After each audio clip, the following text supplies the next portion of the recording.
ഈശോമിശിഹായ്ക്ക് സ്തുതിയായിരിക്കട്ടെ.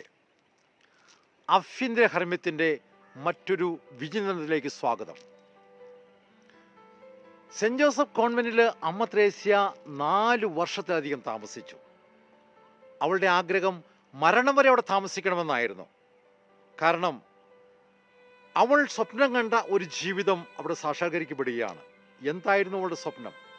കർമ്മല മലയിൽ പൂർവികര് ഏകാന്തതയിൽ നിരന്തരം ദൈവവുമായിട്ട് ഐക്യപ്പെട്ട് ജീവിച്ച ആ ജീവിതം ഒരു ആശ്രമത്തിൻ്റെ അന്തരീക്ഷത്തിൽ ജീവിക്കുക, അതായിരുന്നു അവളുടെ സ്വപ്നം. സെൻറ് ജോസഫ് കോൺവെന്റിൽ അതിനുള്ള എല്ലാ സാഹചര്യങ്ങളും ഉണ്ടായി. അവൾക്ക് ആ ഏകാന്തത അതിൻ്റെ പൂർണ്ണതയിൽ പാലിക്കാൻ സാധിച്ചു. അതുപോലെ ആവൃത്തി നിയമം പാലിക്കാൻ സാധിച്ചു. യാമപ്രാർത്ഥനകളും മാനസിക പ്രാർത്ഥനയെല്ലാം വളരെ നന്നായിട്ട് ജീവിക്കാൻ സാധിച്ചു. അങ്ങനെ അവളുടെ ജീവിതത്തിൽ ഏറ്റവും സമാധാനപരമായ, ഏറ്റവും സന്തോഷത്തിൻ്റെ, ആനന്ദത്തിൻ്റെ കാലഘട്ടമായിരുന്നു ഈ 4 വർഷത്തോളം. അവൾക്ക് എങ്ങനെ മറ്റു കോൺവെന്റുകൾ സ്ഥാപിക്കണമെന്നൊരു ചിന്തയേ ഉണ്ടായിട്ടില്ല. അതുപോലെ ആഗോള കർമ്മലീത്ത സഭ നവീകരിക്കണമെന്ന് അവൾ ഒരിക്കലും ചിന്തിച്ചിട്ടില്ല.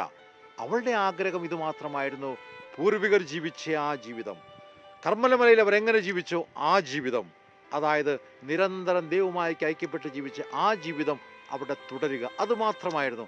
അങ്ങനെ അവൾ ഒത്തിരിയേറെ സന്തോഷത്തിലും സമാധാനത്തിലും അവിടെ ജീവിച്ചു.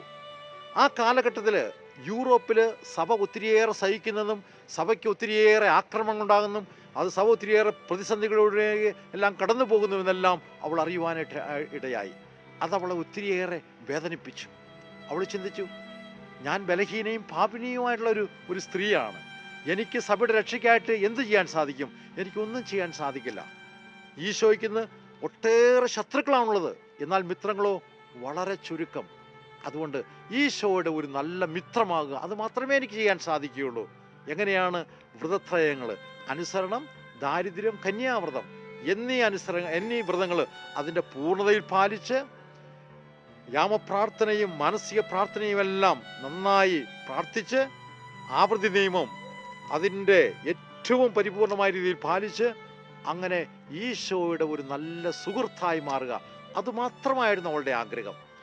താനും തൻ്റെ കൂടെ ഉണ്ടായിരുന്ന ഈ ലോകത്തിൻ്റെ എല്ലാ സുഖഭോഗങ്ങളും ഉപേക്ഷിച്ച് ദൈവത്തിന് വേണ്ടി മാത്രം വന്ന ഈ സഹോദരിമാർ, അങ്ങനെ ഈ സഹോദരിമാരും താനും അങ്ങനെ ഈശോയുടെ നല്ലൊരു സുഹൃത്തായി തീരുക, അങ്ങനെ ആഗ്രഹം മാത്രമേ അവൾക്കുണ്ടായിരുന്നുള്ളൂ. അങ്ങനെ മരണം വരെ ഈ സന്തോഷത്തിലും സമാധാനത്തിലൊക്കെ അവിടെ ജീവിക്കണമെന്ന് അവൾ ആഗ്രഹിച്ചു.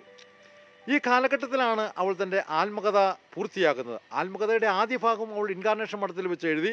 അതിനുശേഷം ഈ സെൻറ് ജോസഫ് കോൺവെൻറ്റ് തുടങ്ങുന്നതിന് മുമ്പ് ഒരു 6 മാസം തൊളതയിലെ ഒരു വിധവയുടെ കൂടെ അവൾ താമസിക്കുകയും അങ്ങനെ അവിടെ വെച്ച് അതിൻ്റെ സിംഹഭാഗവും അവൾ എഴുതുകയും ചെയ്തു. വീണ്ടും ഇവിടെ സെൻറ് ജോസഫ് കോൺവെൻറ്റിൽ വെച്ച് അവളത് എഴുതി തീർത്തു.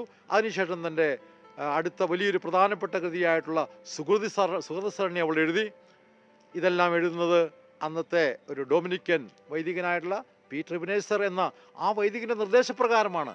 അദ്ദേഹം അവളോട് പറഞ്ഞു, അവളുടെ ജീവിതത്തിലെ പ്രധാനപ്പെട്ട സംഭവങ്ങളെല്ലാം, അതുപോലെ തന്നെ ആത്മീയമായിട്ട് അവൾക്ക് കിട്ടിയ അനുഭവങ്ങളെല്ലാം ഒന്ന് കുറിച്ചു വെക്കണം, അത് മറ്റുള്ളവർക്ക് ഒത്തിരിയേറെ പ്രചോദനം നൽകുന്നതായിരിക്കും എന്ന് പറഞ്ഞുകൊണ്ടാണ് അവൾ എഴുതിയത്. അവളുടെ ജീവിതം അവൾ എഴുതിയിരിക്കുന്ന പ്രധാന ഗ്രന്ഥങ്ങളെല്ലാം കുമ്പസാരക്കാരുടെയോ അല്ലെങ്കിൽ അധികാരികളുടെയോ ആജ്ഞാനുസരണം അവൾ എഴുതിയതാണ്. ഇന്ന് ആഗോള സഭയ്ക്ക് അത് എത്രയോ വലിയ മുതൽക്കൂട്ടാണ്.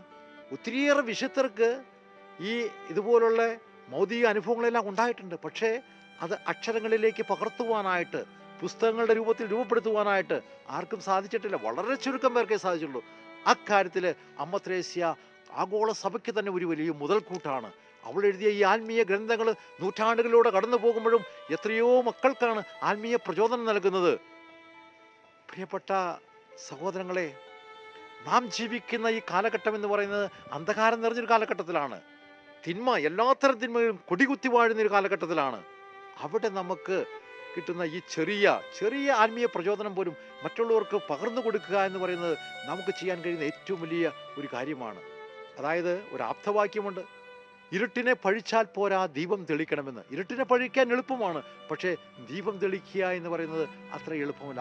അതാണ് നാം ചെയ്യേണ്ടത്. നമ്മുടെ ദീപം ഒരു ചെറുതായിക്കോട്ടെ, എത്ര ചെറുതാണെങ്കിലും അത് തെളിക്കുക, അങ്ങനെ പ്രകാശം പരത്തുക. അന്ധകാരത്തെ കുറ്റം പറഞ്ഞിട്ട് അതിനെ പഴിച്ചിട്ട് കാര്യമില്ല.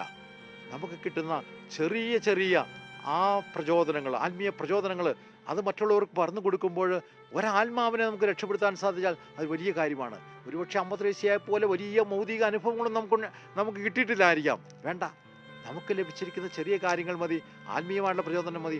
അതാണ് ഇന്ന് ഈ ലോകത്തിന് ആവശ്യം. ഈ തിന്മ നിറഞ്ഞ ലോകത്ത്, ഈ അന്ധകാരം നിറഞ്ഞ ലോകത്ത് നാം കൊടുക്കേണ്ടത് അതാണ്. നമ്മുടെ ചെറിയ ചെറിയ ആത്മീയ അനുഭവങ്ങൾ മറ്റുള്ളവർക്ക് പകർന്നു കൊടുക്കുമ്പോൾ ഒരാത്മാവിന് അത് സഹായകമാകുമെങ്കിൽ അതല്ലേ നമുക്ക് ചെയ്യാൻ കഴിയുന്ന ഏറ്റവും വലിയ കാര്യം. നമുക്ക് അമ്മ ത്രേസ്യയുടെ ഈ വഴികൾ പിന്തുകൊണ്ട് നമുക്ക് കിട്ടുന്ന ആ പ്രചോദനം മറ്റുള്ളവരുമായിട്ട് പങ്കുവെച്ച് ആത്മാക്കളുടെ രക്ഷയ്ക്ക് വേണ്ടിയിട്ട് നമുക്ക് പരിശ്രമിക്കാം. ദൈവം നിങ്ങളെ അനുഗ്രഹിക്കട്ടെ. സർവശക്തനായ ദൈവം, പിതാവും പുത്രനും പരിശുദ്ധാത്മാവും നിങ്ങളെ അനുഗ്രഹിക്കട്ടെ. ആമേൻ.